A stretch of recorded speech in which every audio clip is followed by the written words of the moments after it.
Hello everyone. So in this chapter we are going to study about for loops. So earlier we looked at while loops. While loops get executed as long as the while condition evaluates to true. Okay. So as long as there is a condition which is evaluated at the beginning of each loop or each iteration. So every time that a loop runs, that is called one iteration of the loop. Okay. So in each iteration of the loop, the condition is evaluated again. If it is true, then it runs for one more iteration and so on. But to execute a block of code for a certain number of times, okay, for a certain number of times, we use for loops.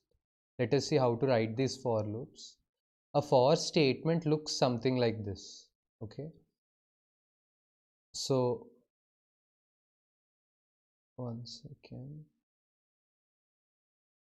Yes. So for I in range 4, so it always has this for keyword in the beginning.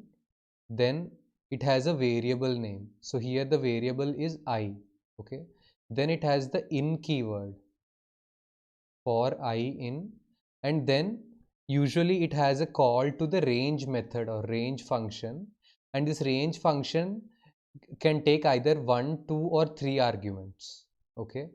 After that it has a colon, and in the next line there is an indented block which becomes the body of the for loop. Let us see an example. So this is a simple example for counting. So suppose we want to count from 0 to 4. So we want to count 0, 1, 2, 3, 4. So first I'm printing, simply print counting from 0 to 4. Now the for loop will look like this. For I in range 5.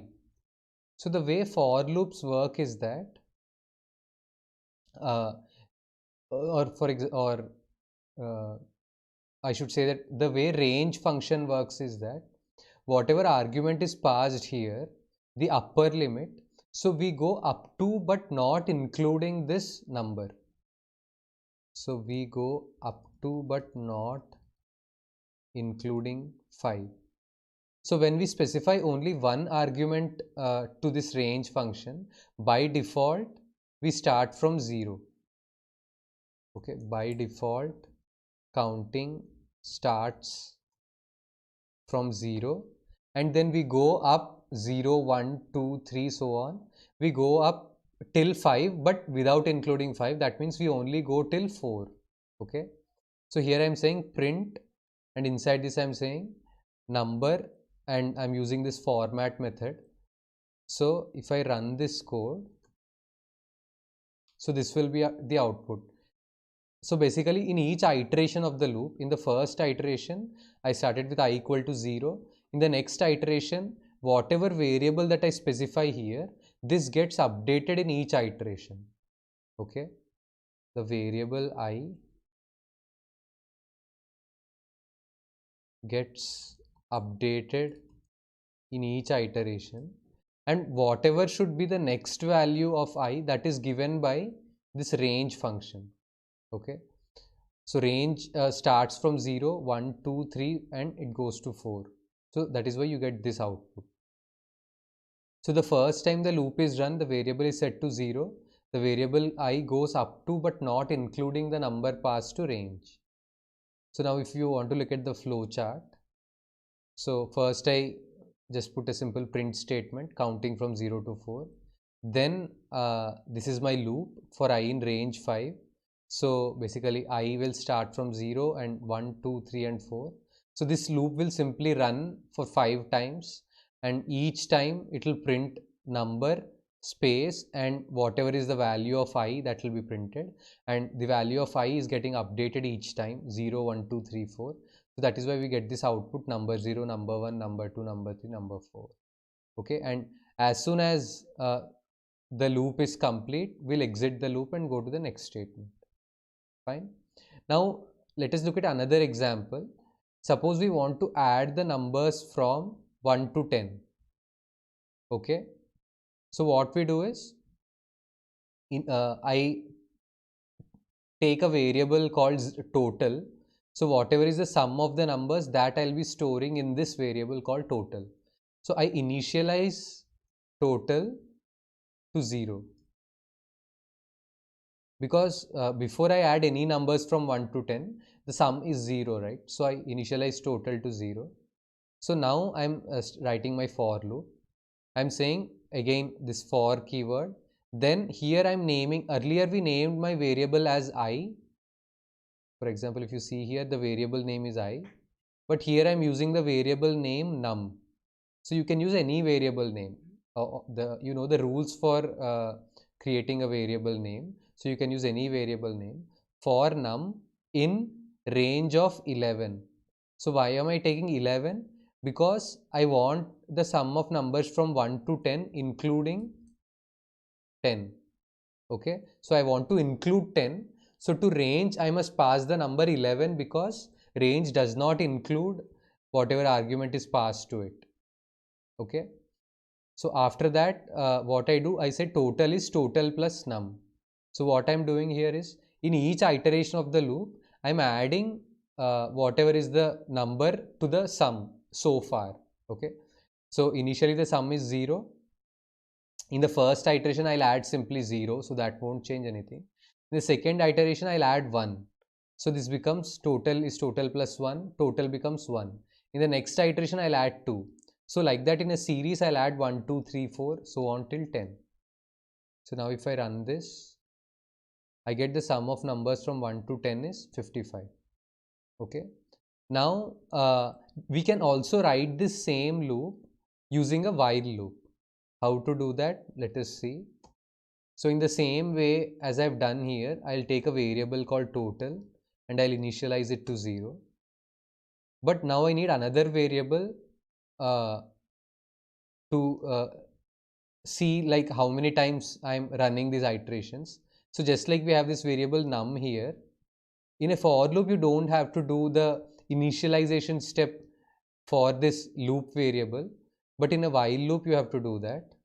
So I'll initialize my num to 1 because I want to add sum of numbers from 1 to 10. Next, in the while I'll put the condition num less than equal to 10, total is total plus num. So what am I doing here? I'm saying that I'll start from the number 1 and I'll keep and I'll go 2 3 4 and so on. I'll add each number to total. Fine. So that means in each iteration of the loop I must increment this num. Alright, so after incrementing the num, I will check whether this num is less than or equal to 10. Once it becomes greater than 10, I don't want to add those numbers, so I will exit the loop. And inside the loop, I'll simply say total is total plus num. That means whatever is the previous value of total, to that I'm adding the new number, and this new sum I'm assigning it to this variable total. So here if I print sum of numbers from 1 to 10 is,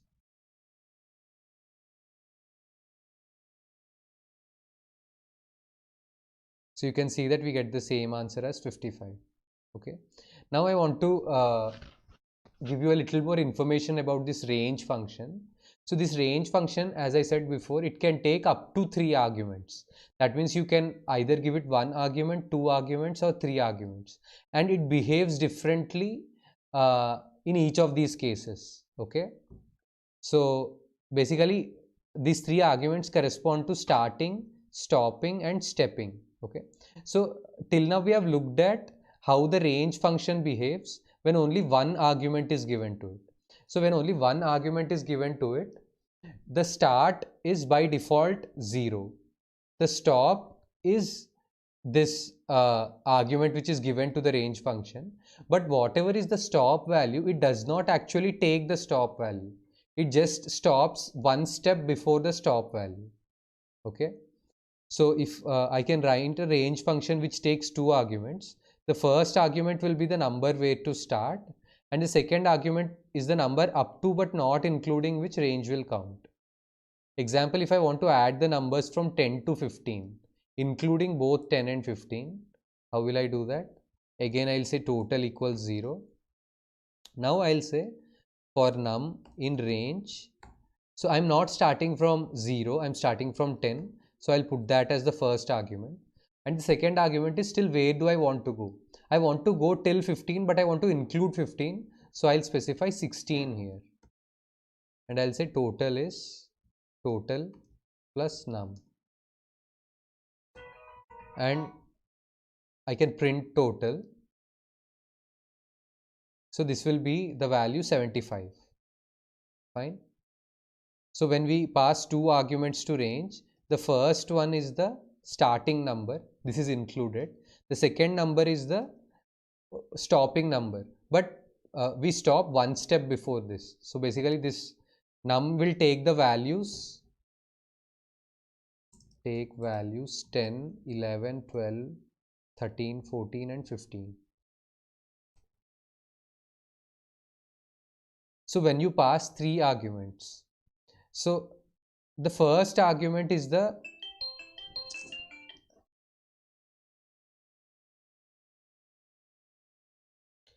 when you pass three arguments, the first argument is the number where range starts. Okay. The second argument is again the number up to but not including which range will count. And the third argument is the step argument. What is the step argument? The step argument is the amount by which variable is increased after each iteration. Okay.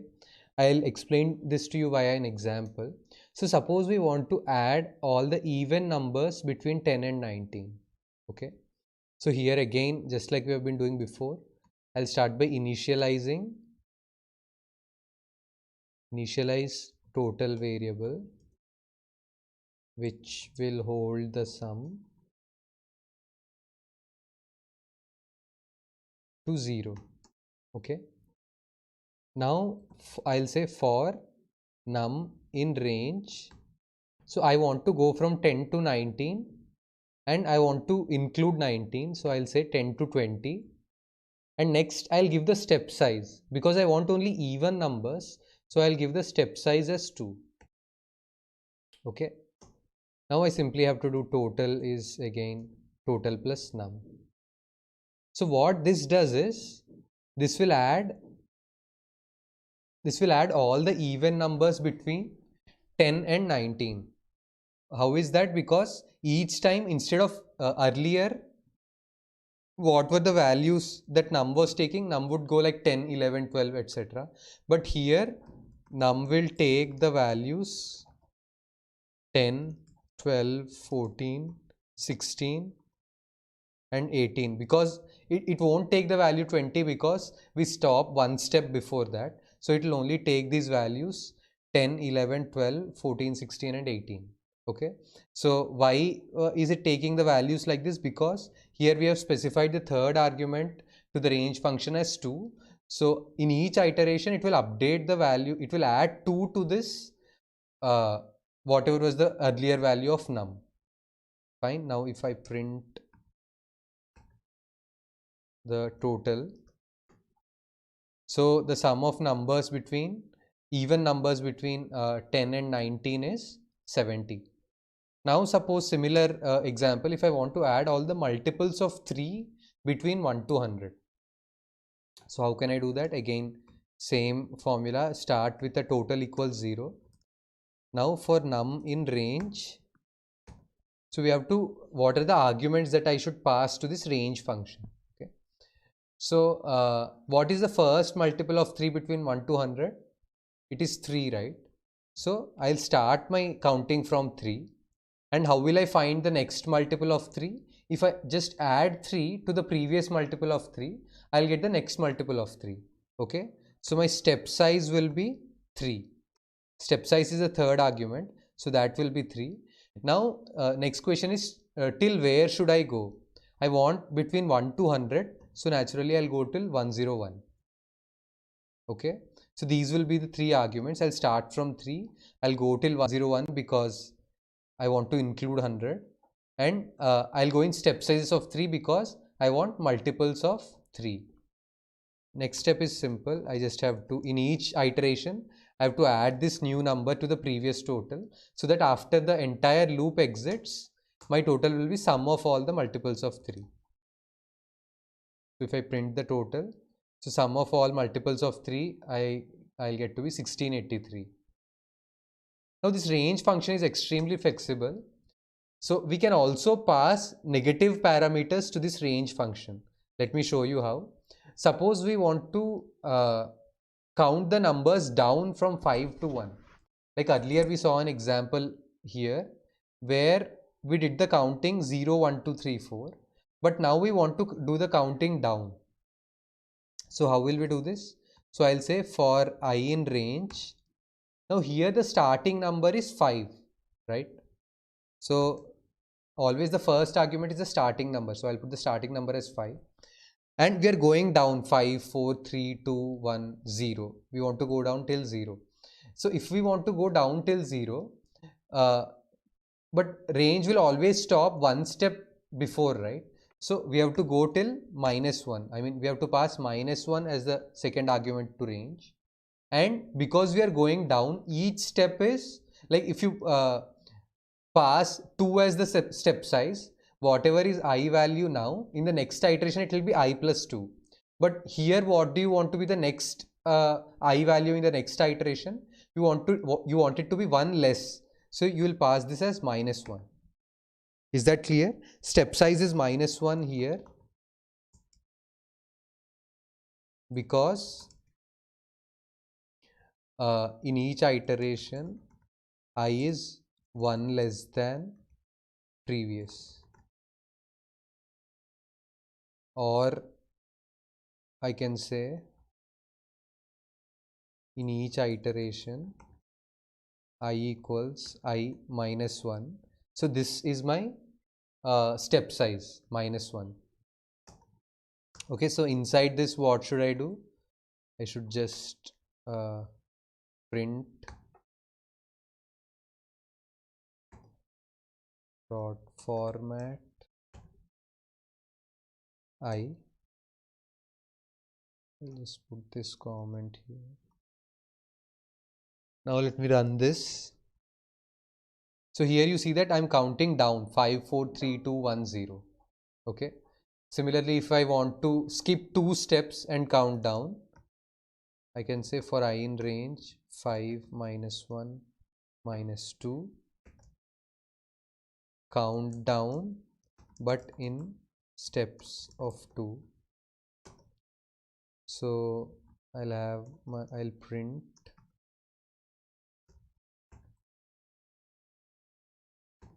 dot format.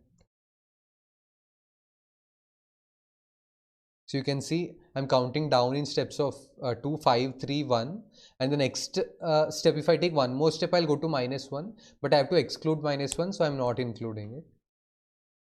So in this chapter we covered about for loops and the range function. Okay, so in general you will see that you use for loops more than while loops. So make sure that you understand this topic very well. Now I would like you to encourage you to play along with similar examples as we have in this notebook. For example, here we are adding numbers from 1 to 10. Similarly, you may try to add all the numbers which are multiples of 5, or you may try to add numbers which are both multiples of 2 and 3. Okay, so I encourage you to play around with the similar kinds of examples as we have given here. That's it for this lecture. Thank you.